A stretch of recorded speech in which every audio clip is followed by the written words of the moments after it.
I've been able to add load and reps for 4 months, but the last 2 to 3 months, I'm stuck. How do I break past that? I've been training for about 5 years, maintaining my physique at around 12% body fat with visible abs. I'm going to answer this two ways. Me at 12%, and I'm going to answer them with their context. I think that's the way I'm going to do this. Okay. So me, 12%, because I was there not long ago. I was probably there end of last year, beginning of this year. First of all, am I truly stuck? Because I might be moving the same load and I can't add load. Or reps. Or reps, correct. But that doesn't mean that I'm not progressing in some way, shape, or form. You could be moving it better. I could be moving it better. It could be lower RPE, more RIR. It could be faster. So if it's a 1 rep max, I just put up an Instagram post here recently where I moved 500 pounds. First week at 500 pounds, slow grinder. Second week at 500 pounds, a little bit faster.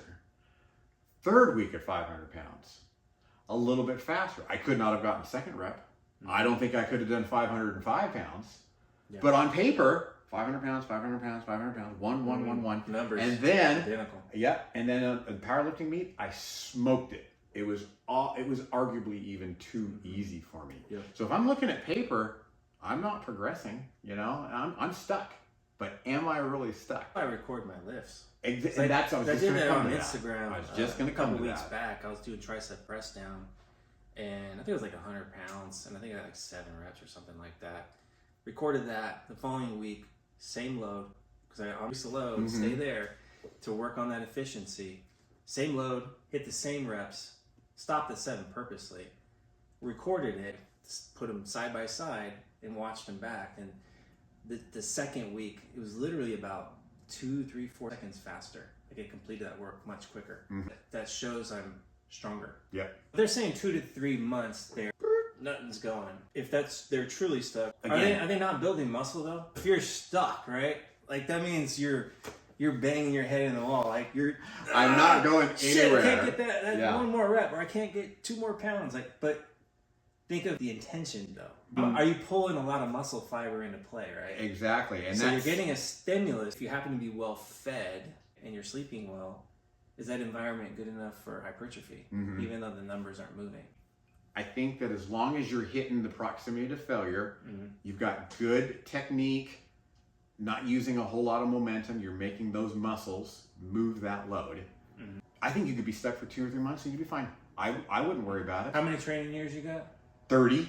I got 38, so I think we're comfortable with 2 months of things aren't moving. Your first few years of training, you want to see progress. You want to see things move. So we can say until we're blue in the face, like you're probably getting bigger if you're pushing yourself and you're in a good environment. And where this person is. I am stuck. I am plateaued. How do I bust through this? Well, in my opinion, 12% with visible abs, put some weight on. Put some weight on. You look good, you've got abs, but does your body have the ability to grow muscle? So does it have the energy reserves to grow muscle? Maybe. But if you want to see the numbers move. Exactly. Like if you're really attached to those numbers, you want to see them move. If you want to see those numbers move, get your body weight going up. First of all, let's figure out what it takes to do that, because this person's not going to want to just get fat all of a sudden. I'm not going to tell them to go on a seafood diet, but you've got to get your body weight going up. Let's just figure out what it takes to get your body weight going up. That's for leverages, right? Because the leverages might shift in your favor at that point.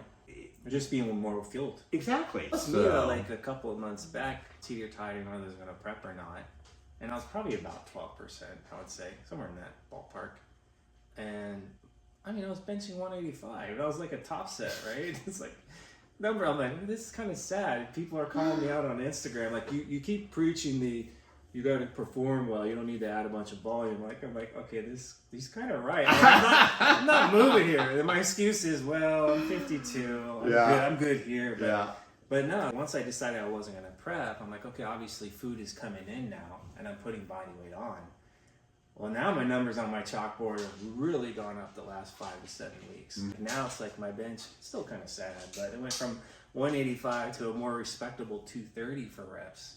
That's a pretty big jump in 7 weeks.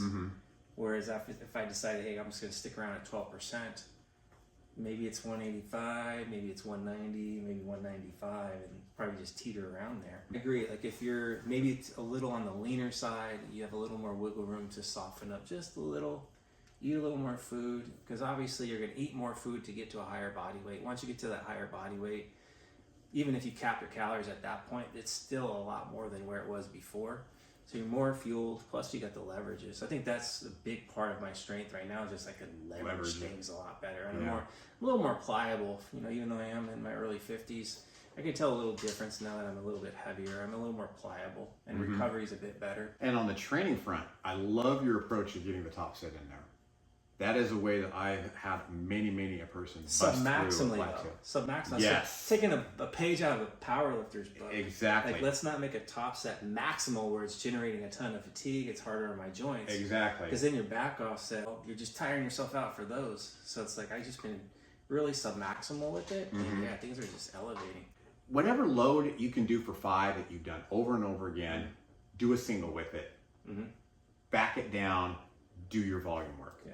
The next week, add a little bit more on a top set, doable sub-maximal single, back it down, get your volume work, and then add a little bit each, I keep each it like and every 2 week. to 4 in the tank. Yeah, Like that's I would the way say more a like top set 3 to should be. 4. On occasion, it might get a little grindy where it's around 2. I'm even doing it on like isolation work, like on tricep press down, curls. Like my strength level just. Good reason why you should do that. Yeah, There's the proof in the pudding. because the figure you're banging your head like, okay, I'm doing 12 to 15 reps all the time. 12 to 15, I'm just okay, 15. If I cut that in half, let me do a top set with 4 to 7 reps with 3 to 4 in the tank.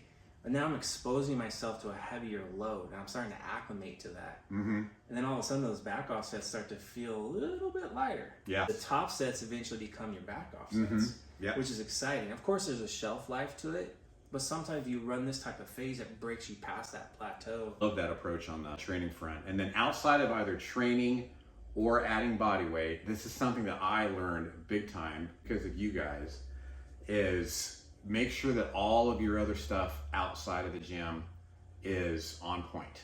If you're going into the gym kind of run down, the mistake that I was making, I was not paying attention to how hydrated I was through the color of my urine. It can affect your performance negatively if you're not on top of those kind of things. And lastly, I can't eat garbage.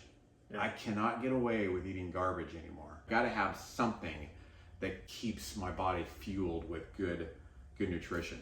And a lot of times I think that alone will all of a sudden help you to break a plateau. What about deload? The deload guy. You're the deload guy. Why didn't I think about that? So maybe for those top sets, like, hey, let's take a week and take a deload, and now let's introduce this top set phase. Actually, that'd be a great way to do it. Deload guy now. Yeah, that would be a great way to do it. Just do a top set for a deload. Just that's it. No back down work, no nothing. Yeah. Sometimes your fatigue levels are they are masking your ability to perform. Especially because if this person specifically 4 months of progressing, 2 to 3 months of plateau, and probably like this. So yeah, they're probably tapping that. Duh, Jeff. Why didn't the deload guy think about that? You're almost older than me. Because the memory's starting to go.